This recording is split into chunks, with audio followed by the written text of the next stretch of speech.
This was it. Peak adulthood, the summit of the suburban Everest. I owned a patch of dirt with a wooden box on it. The deed had my name on it. The mortgage had my soul, and the key in my pocket felt heavier and more important than any object I had ever possessed. After a decade of apartment living, of hearing my upstairs neighbor's passion for clog dancing at 3 a.m., and smelling my next-door neighbor's experimental curry dishes seep through the vents, I was finally, truly, gloriously free. I could walk around naked with the blinds open if I wanted to.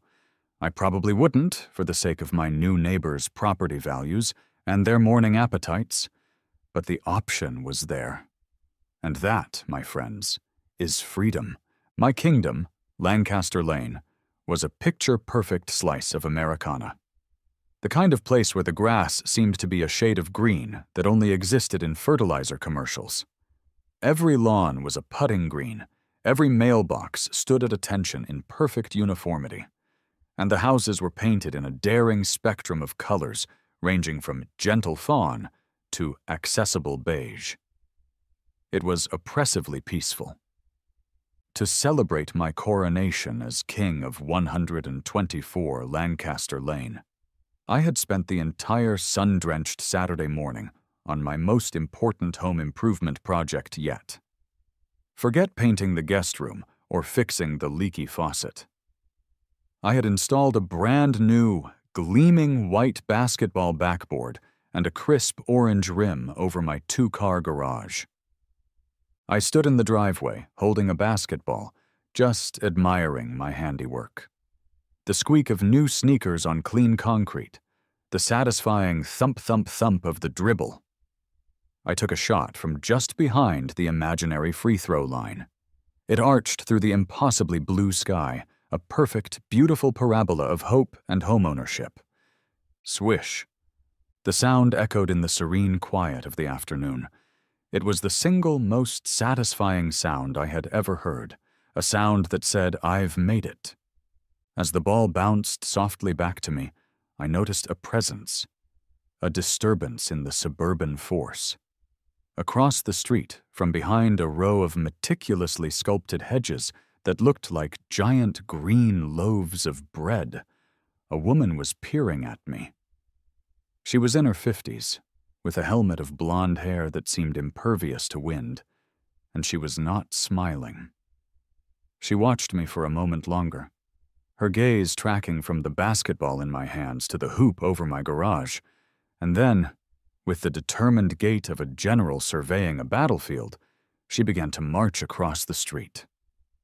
My heart didn't sink. Not yet. I was still high on the fumes of my new owner bliss. I was a homeowner, a neighbor. I was part of the community. I gave her a friendly wave. She responded with a tight, unblinking nod. She arrived at the edge of my driveway, stopping just short of my sovereign territory. She was dressed in crisp khaki capris and a polo shirt the color of oatmeal. Tucked under her arm, like a scepter of office, was a clipboard.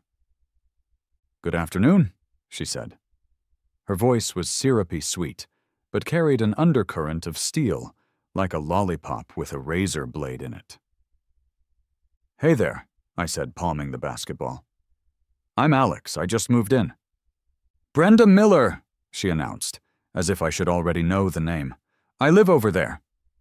She gestured with her chin towards the house with the loaf hedges. "I'm the president of the Lancaster Lane Homeowners Association." "Ah, the HOA. Right.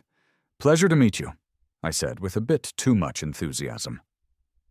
"It's a beautiful neighborhood. You all do a great job." Her lips tightened into what was technically a smile, but it didn't involve any other part of her face. "We do try to maintain a certain standard. Your lawn, for instance." She scanned it with a practiced eye. "It's very lush, though I do see a dandelion near the edge of the driveway. You'll want to get on that. They can spread." "Oh, right, will do."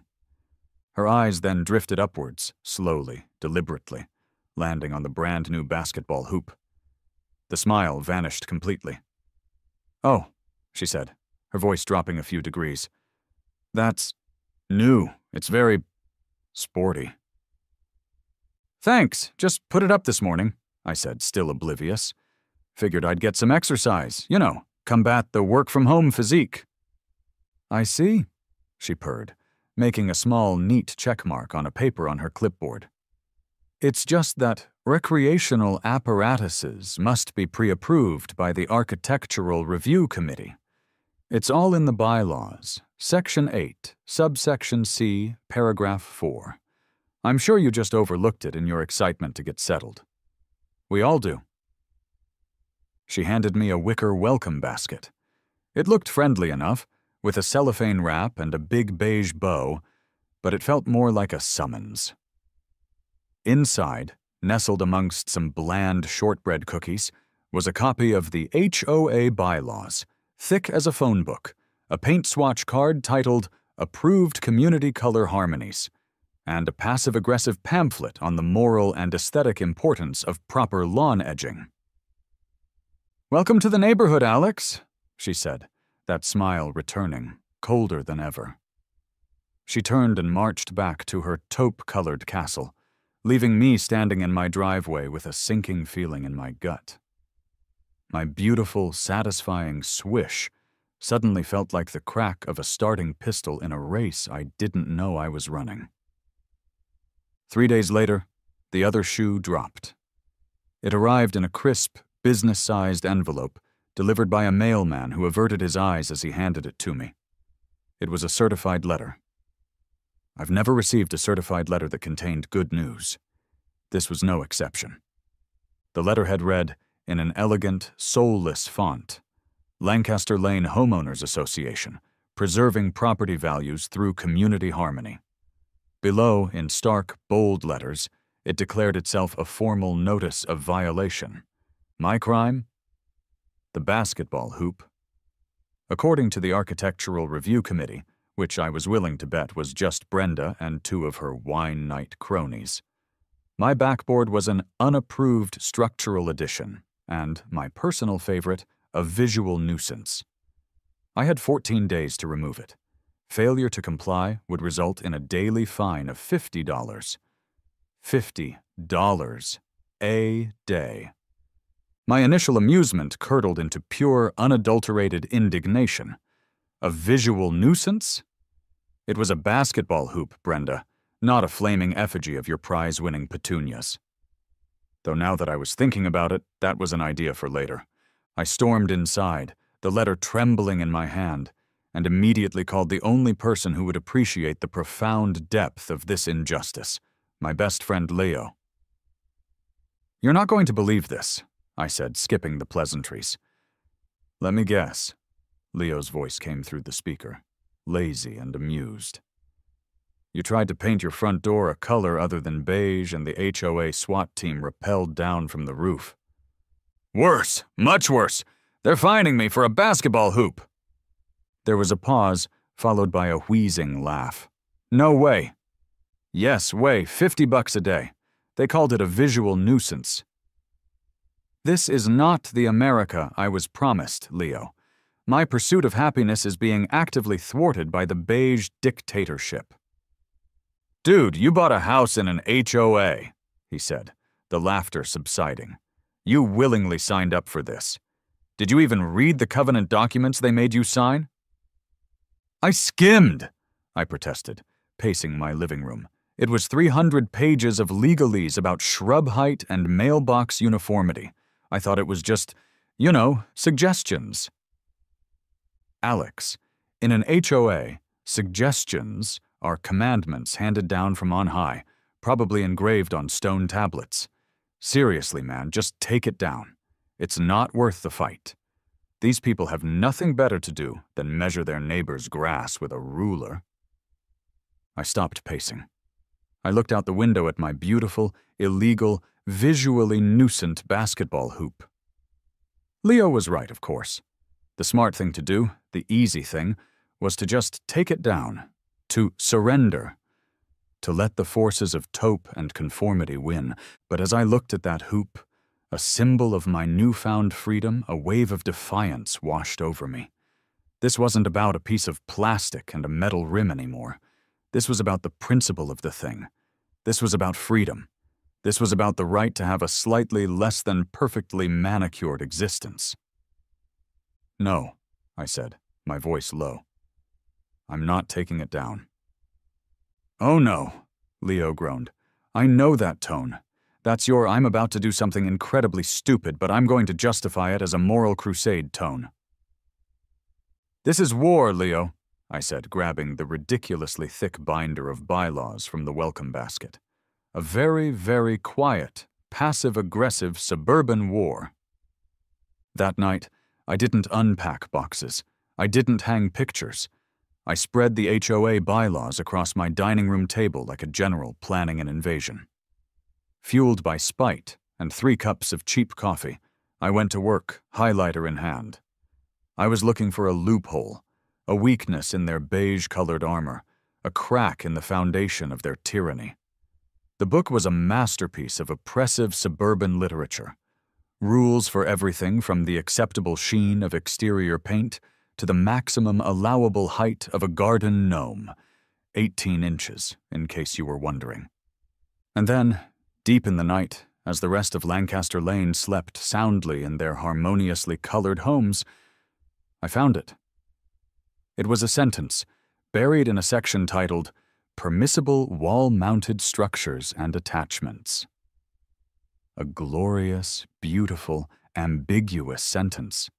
An idea, a terrible, beautiful, magnificently petty idea, began to form.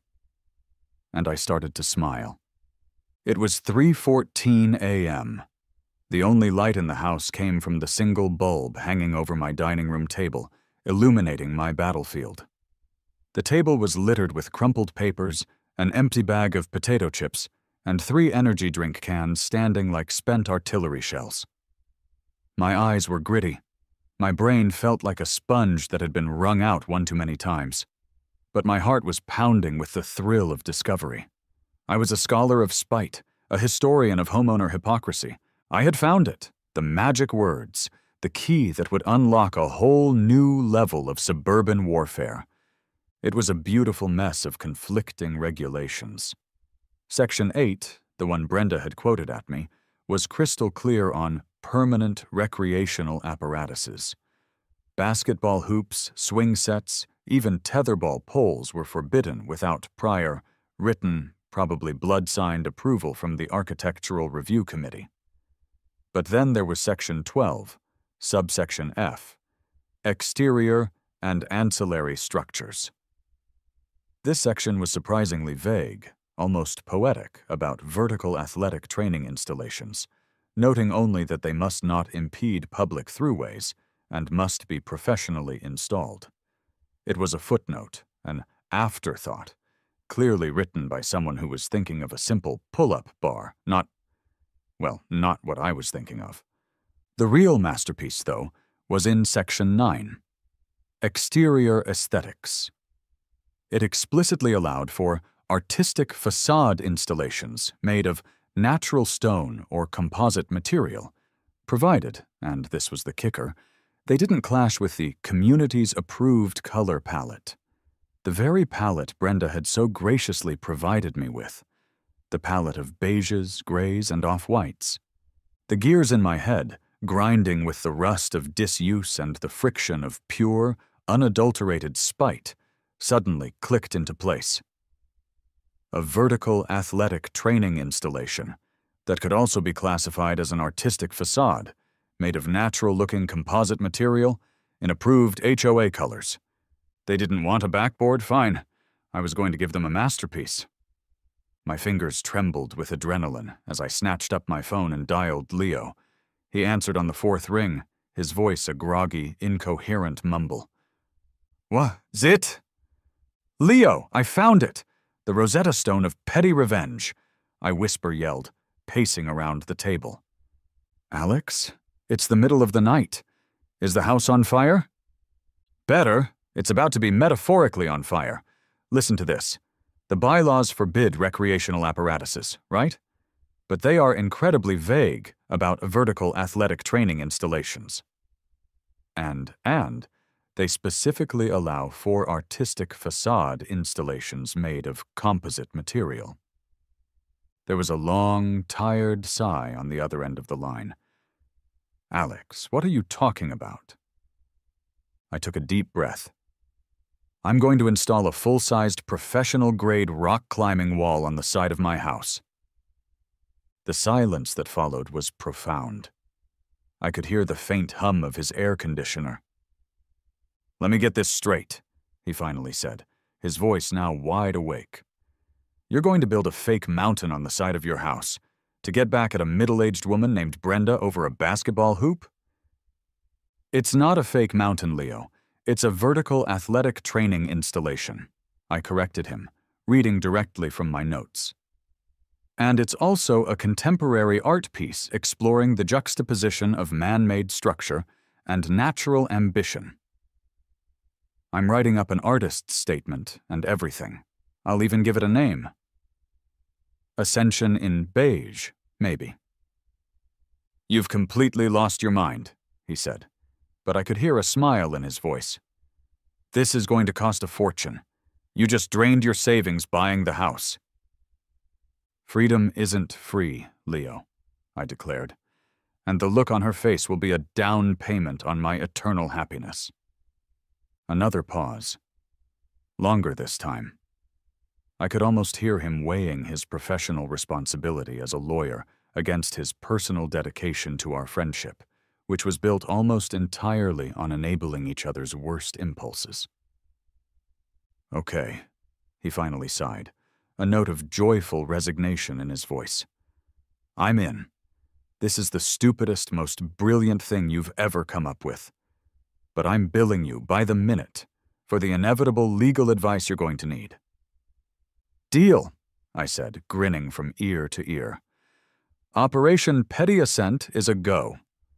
The next morning, high on my 4 hours of sleep and righteous indignation, I began the contractor hunt. This, it turned out, was a journey into the heart of comedic disbelief. My first call was to a company that built high-end backyard playgrounds. Good morning, swing sets and more. This is Tiffany. Hi, Tiffany. I have a slightly unusual project request, I began. I'm looking to install a custom rock climbing wall on the exterior side of my 2-story house. A beat of silence. Like, for your kids? No, for me, it's an artistic facade. Sir, is this a prank call? Click. My second call was to a general contractor, a gruff-sounding guy named Stan. I explained my vision, carefully using the bylaw-approved terminology. So you want what? Stan grunted. A rock wall, on the side of your house, in a fancy-pants neighborhood with an HOA. That's the gist of it, yes. He let out a short, barking laugh. Yeah, we can do that, but you'll have to check with your city zoning board, your insurance provider, your priest, and probably get a full psych evaluation. Our liability policy doesn't cover acts of God, acts of war, or acts of pure, premeditated spite. Good luck, kid. Click. I tried a specialty gym installer, a young guy who sounded like he was speaking to me from inside a half-pipe. Whoa, dude, that's epic. Like weaponized pettiness. I respect that, seriously. But we only do, like, indoor skate ramps and stuff. Bummer. I was starting to lose hope. Maybe Leo was right. Maybe this was too insane. I made one last call, scrolling to the bottom of the search results to a website that looked like it had been designed in 1998 on a gateway computer. The company was called Gus's Grit and Gravel Construction, and the logo was a pixelated bulldog wearing a hard hat. It was either a front for the mob or my last best hope. A gravelly voice answered on the first ring. Gus. Hi, Gus. My name is Alex, I said, launching into my now well-rehearsed speech. I told him the whole story. The hoop, Brenda, the bylaws, the vision for a vertical athletic training installation / artistic facade. I braced myself for the click of the hang-up. Instead, there was just silence. A long, thoughtful silence. Finally, the gravelly voice spoke again, slowly. "What side of the house you thinkin'?" My heart leaped. "The east side," I said. "It gets the morning sun, and it directly faces the HOA president's living room window." Another pause. And then, for the first time, I heard a low, rumbling chuckle on the other end of the line. "I'll be there in an hour." An hour later, a pickup truck that looked like it had personally survived several apocalypses rumbled up my driveway. The paint was more of a suggestion than a reality. The body was a constellation of dents and dings, and the engine coughed to a stop with a final, shuddering groan. The driver's side door creaked open, and out stepped Gus. He was exactly as I'd pictured. He was a man built of concrete and gristle, probably in his late 60s, with a face so weathered it looked like a topographical map of a hard life. A stained baseball cap was pulled low over his eyes, and a toothpick was perched permanently in the corner of his mouth. He didn't say a word. He just walked over to the east side of my house, the blank canvas for my masterpiece of malice. He kicked the foundation with a steel-toed boot. He ran a calloused hand over the siding. He squinted up at the roofline, then turned and squinted at the beige house across the street. I scurried out after him, clutching my binder of bylaws like a holy text. "So, this is the spot," I said nervously. "As you can see, it's a clear, flat surface. Plenty of structural support." I started babbling, pointing out the relevant sections in the bylaws, showing him my amateurish sketches on a piece of graph paper. He just listened, his expression unreadable, rotating the toothpick in his mouth. Finally, he stopped me with a raised hand. He looked at me, then jerked his thumb towards the house with the loaf hedges. "Her?" he grunted. "Yeah, her. That's where she lives. Brenda Miller. She's the HOA president." Gus's eyes narrowed. "Brenda Miller? Drives that beige Lexus? Little yappy dog named Princess Fluffybutt?" "That's the one," I confirmed, stunned. A slow, crackling grin spread across Gus's weathered face, like the sun breaking over a rocky landscape. It was the most beautiful thing I had ever seen. "She made me rip out a perfectly good brick mailbox I built for the Hendersons 3 years ago," he growled, the words wrapped around the toothpick. "Said the mortar color wasn't harmonious with the goddamn curb. Cost me 2 days' work." He looked from my house to hers, and a fire I recognized all too well lit up in his eyes. He looked back at me and clapped a hand on my shoulder that nearly sent me through the pavement. "I'll do it," he said, his voice filled with a newfound purpose. "We won't just build a wall, kid. We'll make it a work of art." He quoted me a price that made my wallet weep and my credit card scream in terror. But the look of shared purpose in his eyes, the holy union of our combined grudges against Brenda Miller, was worth every single penny. We shook on it. Project Bedlam was officially underway. The next Monday morning, at the ungodly but city ordinance-approved hour of 7:01 a.m., the peace of Lancaster Lane was shattered. Gus's crew descended. They were a motley collection of characters who looked like they'd just stepped out of a Southern rock album cover, and they attacked the job with the gleeful energy of men who knew exactly how ridiculous their task was. The air filled with the whine of power saws, the percussive rhythm of hammer drills, and the throaty roar of a giant truck delivering a mountain of composite rock panels. These panels were a sight to behold, colored in a tasteful and entirely bylaw-compliant array of earthy beiges, subtle grays, and a daring shade called Sandstone Whisper. It didn't take long for Brenda to appear. She must have had a motion sensor aimed at my property line. She marched across her perfect lawn, clipboard already in hand, her face a mask of controlled rage. "What?" she said, her voice dangerously quiet. "Is the meaning of this?" I was ready. I had my own clipboard, loaded with a laminated copy of Section 9 and 12. I met her at the edge of the driveway, a broad, cheerful smile plastered on my face. "Good morning, Brenda. A beautiful day for some home improvement, isn't it?" I chirped. "Just installing my artistic facade, as per Section 9, subsection B. As you can see," I gestured to the panels, "it's made of approved composite materials and is designed to complement the community's natural aesthetic." Her eyes narrowed to slits.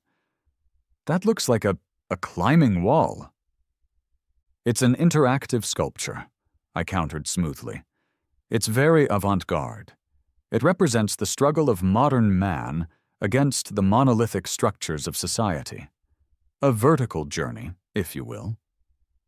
She opened her mouth to retort, but at that exact moment, one of Gus's guys fired up a massive concrete mixer with a deafening roar, drowning out whatever venom she was about to spit. I just shrugged and gave her a helpless, apologetic smile. She stood there, sputtering silently for a moment, before turning on her heel and stomping back to her house. Round one to me. As the days went on and the wall grew higher, it became the talk of the neighborhood. A silent schism formed on Lancaster Lane. On one side was Team Brenda, a few older residents who clutched their pearls and muttered about property values every time they walked their dogs past my house. On the other side was the burgeoning Team Alex. Support came in subtle ways. A thumbs up from the guy in the minivan who was once fined for having the wrong shade of white trim on his windows. A knowing nod from the young family who had been forced to dismantle their children's unapproved treehouse last summer. My greatest ally, however, was Mrs. Gable from 2 doors down. She was a sweet, white-haired woman in her 80s who had lived on the street for 50 years. On the 3rd day of construction, she shuffled over with a plate of still warm chocolate chip cookies. "I just wanted to bring these for you and your workers," she said, her eyes twinkling. She leaned in closer, lowering her voice to a conspiratorial whisper. "You give her hell, dearie. That woman made me get rid of my 2 lovely pink flamingos back in 09, said they were tacky. I loved those birds." Suddenly, I wasn't just a guy with a grudge. I was a symbol. I was the leader of the Flamingo Rebellion. I was William Wallace in cargo shorts, fighting for the sacred right to have slightly tacky lawn ornaments. A week later, the construction was complete. I stood on my driveway, a cold drink in my hand, and gazed up at my creation. It was magnificent. It was a 25-foot-tall, 15-foot-wide monument to malicious compliance. A sheer cliff face of beige and gray composite rock, peppered with a rainbow of brightly colored climbing holds, bolted firmly to the side of my very suburban, very respectable-looking house. It was technically compliant with every single rule I could find in that 300-page book of sorrow. It was also, undeniably, gloriously, a giant middle finger cast in fiberglass and resin. Gus came and stood beside me, wiping his hands on a rag. He looked up at the wall, then over at Brenda's house, where the curtains were twitching furiously. He gave the base of the wall a final, satisfied pat. "She's a beaut, kid," he said, a note of profound pride in his gravelly voice. "A real monument to being a pain in the ass." With the monument complete, there was only one thing left to do: make the inaugural climb. I had, of course, never rock climbed a day in my life. My primary forms of exercise were speed walking to the fridge during commercial breaks and occasionally lifting a heavy box of online purchases. But this was ceremonial. This was for posterity. I rented a harness that squeezed me in places I didn't know I had, and a pair of climbing shoes so tight they made my toes curl in protest. Leo came over to document the historic event, phone in hand, a gleeful, mocking grin on his face. Gus, who had decided to stick around for the show, leaned against his truck, arms crossed. "Just don't fall, kid," was his only piece of gruff advice. "My insurance doesn't cover terminal stupidity." I clipped in, took a deep, shaky breath, and placed my hands on the first 2 holds. They felt alien and plasticky. I pulled myself up, my muscles screaming in immediate protest. This was significantly harder than I had envisioned in my heroic fantasies. I scrambled up a few feet, my legs shaking, my arms feeling like overcooked noodles. "Look at you, Spider-Man!" Leo called out, laughing so hard the camera was shaking. "More like Spider-Man's out-of-shape cousin who works in accounting." I ignored him, focusing on the next hold. I hauled myself up another few feet until I was maybe 10 feet off the ground.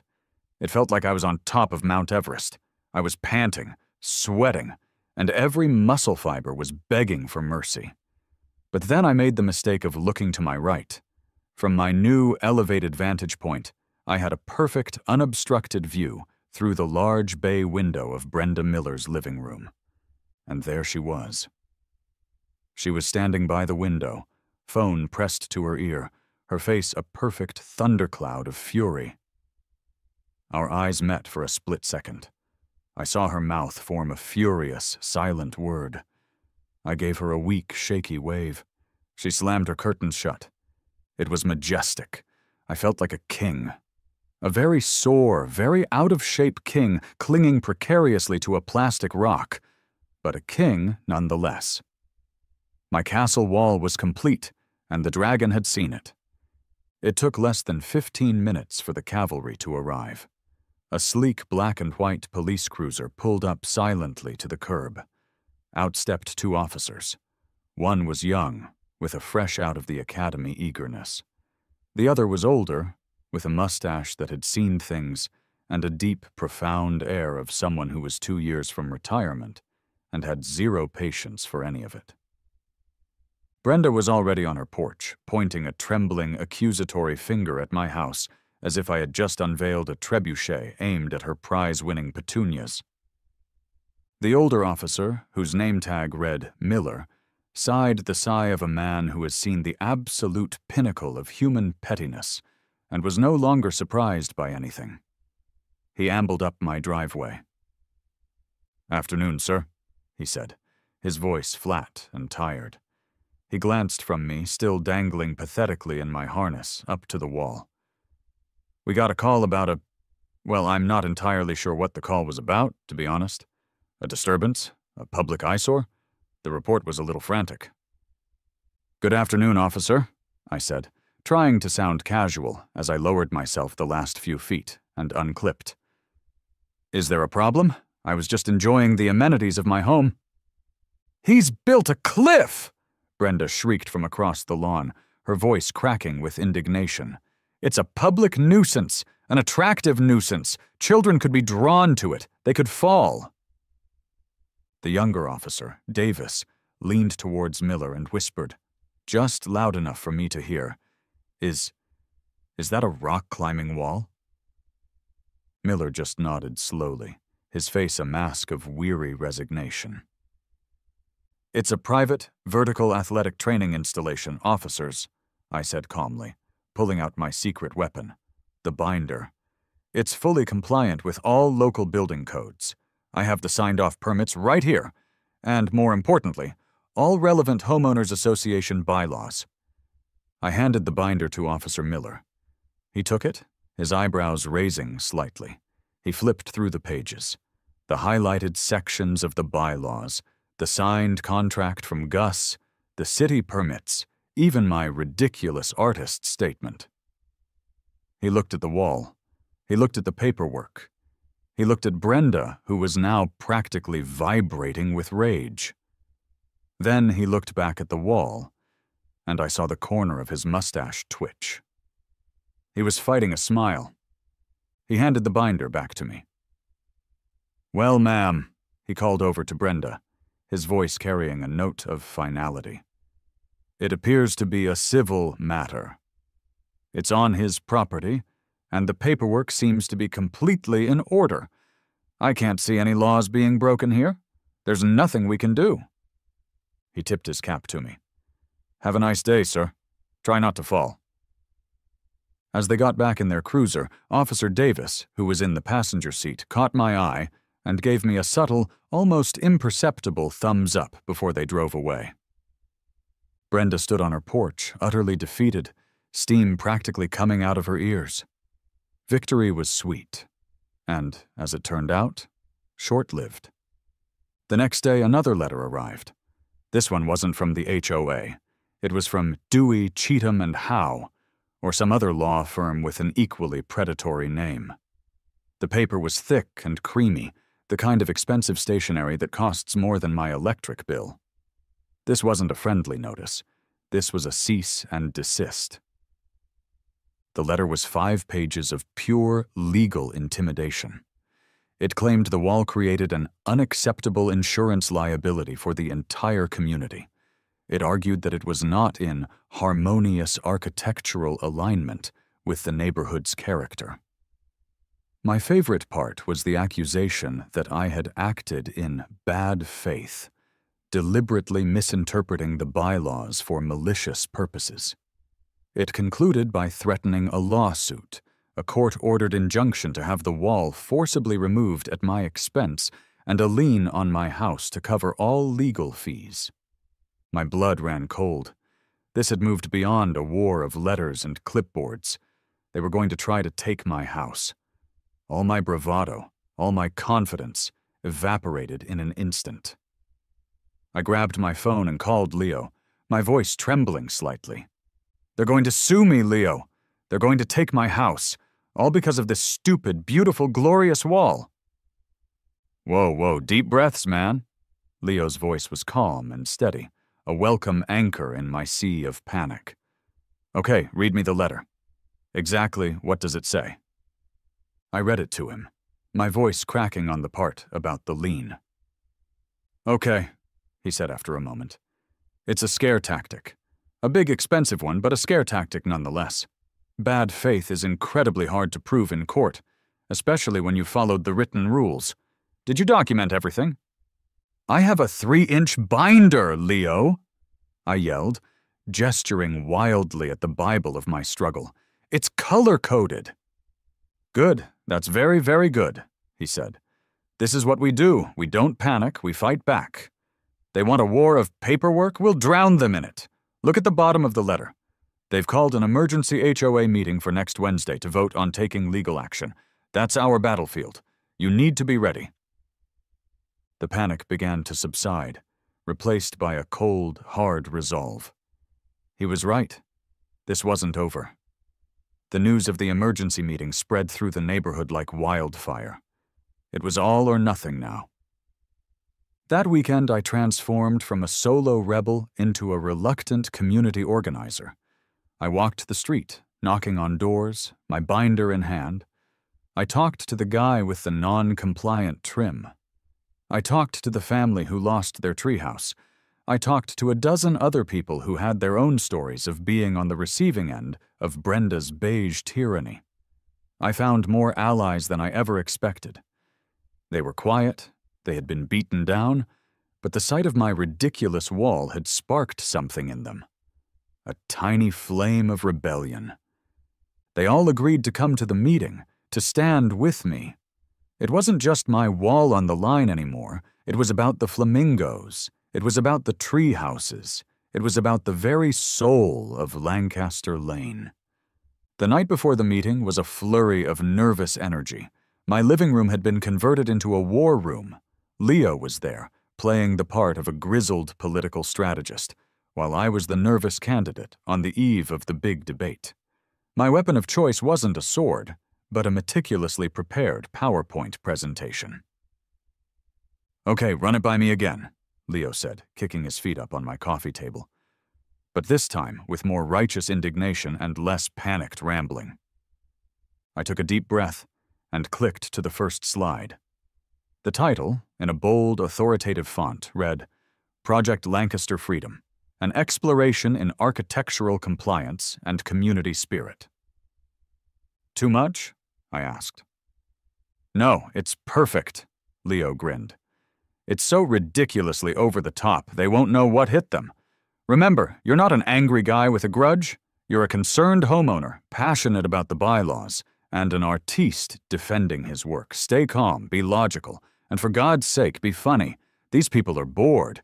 Entertain them.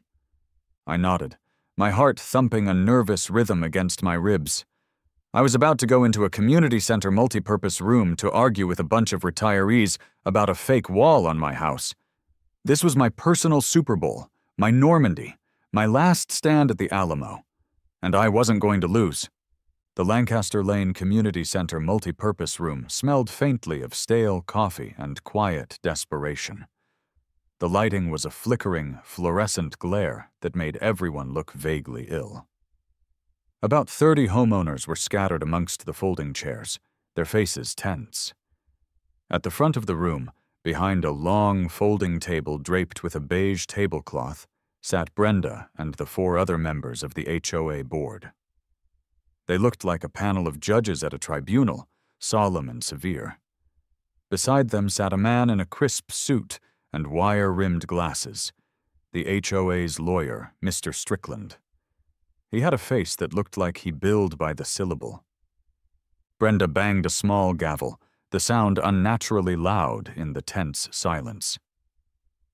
"This emergency meeting of the Lancaster Lane Homeowners Association is now in session," she announced, her voice resonating with manufactured gravity.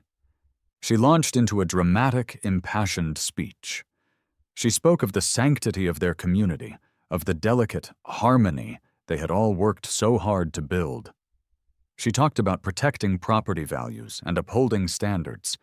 She painted a picture of my wall as the first crack in the dam, a dangerous precedent that would lead to chaos, unapproved mailboxes, garish lawn ornaments, perhaps even lawns of slightly different heights. She didn't name me, but she described my project as a flagrant and malicious disregard for our shared values and the aesthetic fabric of our community. It was a masterful performance. I almost felt guilty. Almost. Then the lawyer, Mr. Strickland, stood up. He spoke in a calm, condescending monotone, using words like tortious interference, covenant violations, and fiduciary duty. He laid out the board's legal position, making it sound like my wall was a direct threat to Western civilization. The mood in the room grew heavy and grim. I could feel some of my newfound support wavering. Finally, Brenda fixed her gaze on me. "The floor is now open for the homeowner in question at 124 Lancaster Lane to speak before the board votes on pursuing legal action." This was it. Showtime. I calmly walked to the front of the room, plugged my laptop into the projector, and my title slide flashed onto the screen behind me. A few people chuckled. Brenda scowled. "Good evening, everyone," I began, my voice steadier than I expected. "My name is Alex, and yes, I'm the guy with the wall, and I want to thank Brenda and the board for calling this meeting, because I think it's important we talk about the rules that govern our community." I clicked to the next slide. It was a picture of my shiny new basketball hoop. "It started here," I said. "With this, a basketball hoop, which I was correctly informed was a violation of Section 8C. And so I took it down, because I am a homeowner who respects the bylaws." I then walked them through my entire journey.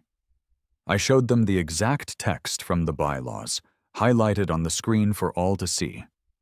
Section 12, subsection F, on vertical athletic training installations. Section 9, on artistic facade installations. I showed them the approved color palette and held up a composite rock sample to show it was a perfect match for Sandstone Whisper. I displayed crisp, clear copies of my city-approved building permits. Brenda and the board have argued that this wall is not harmonious, I said, making air quotes. But I ask you, what is more harmonious than following the rules? The very rules they wrote, and that we all agreed to. They may not like the song, but they wrote the sheet music. I just played the notes. I clicked to my final slide, which featured my artist statement. Mr. Strickland accused me of acting in bad faith. But I see this wall as an act of extreme good faith. It is a testament to how seriously I take our bylaws. I read them so carefully, so respectfully, that I found a way to pursue my goal of an active, healthy lifestyle while adhering to every single letter of the law. This wall, I said, turning to face the crowd, is not a nuisance. It's a solution. It's creative problem-solving. It's a conversation piece. I ended by showing a chart of the potential positive impacts: promoting fitness, providing a unique community feature, and, most importantly, increasing my personal happiness as a homeowner, which should be the ultimate goal of any HOA. I sat down to a smattering of applause. Brenda's face was stone. The lawyer was whispering furiously in her ear. "Thank you for your presentation," Brenda said, her voice dripping with sarcasm. "If there are no further comments, the board will now vote on the motion to authorize our legal counsel to file an injunction and lawsuit against the homeowner of—" "Excuse me?" The voice was quiet, but it cut through the tension in the room like a knife. Every head turned. It was Mrs. Gable, standing slowly, her hand raised and trembling slightly. "Yes, Mrs. Gable," Brenda said, her impatience barely concealed. "I just have a question about procedural matters," the old woman said, her voice surprisingly firm. "I was rereading my copy of the bylaws this afternoon, as I so often do." A few people snickered. According to Section 2, Paragraph A of the bylaws, any special meeting to vote on levying a fine or forcing a structural alteration requires a written notice delivered to all homeowners no less than 10 business days in advance of said meeting. A low murmur rippled through the crowd. Brenda's face went from stony to pale.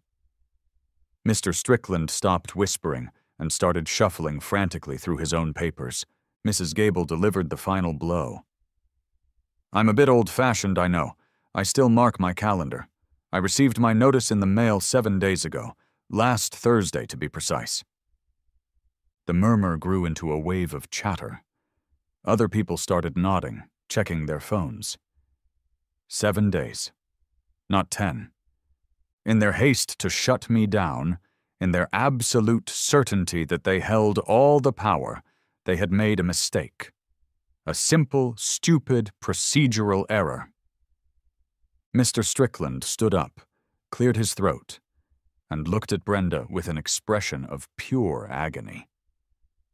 "In light of this information," he said stiffly, "any vote taken at this meeting would be procedurally invalid and non-binding." The fight was over. I hadn't won because of my clever presentation or my passionate speech. I had won on a technicality, the most beautiful, appropriate, and deliciously bureaucratic technicality in the history of suburban warfare. The meeting was adjourned in chaos, Brenda's face a rictus of utter defeat. The war was over. The morning after the meeting, the air on Lancaster Lane felt different. It was lighter. The oppressive beige blanket of Brenda's authority had been lifted. As I retrieved my morning paper, neighbors I'd never spoken to before gave me waves and knowing smiles. The guy from down the street who drove the minivan gave me a big thumbs up as he drove past. And, sitting right in the middle of my lawn, a defiant splash of color against the green, was a single plastic pink flamingo. Someone had left it there in the night. I grinned.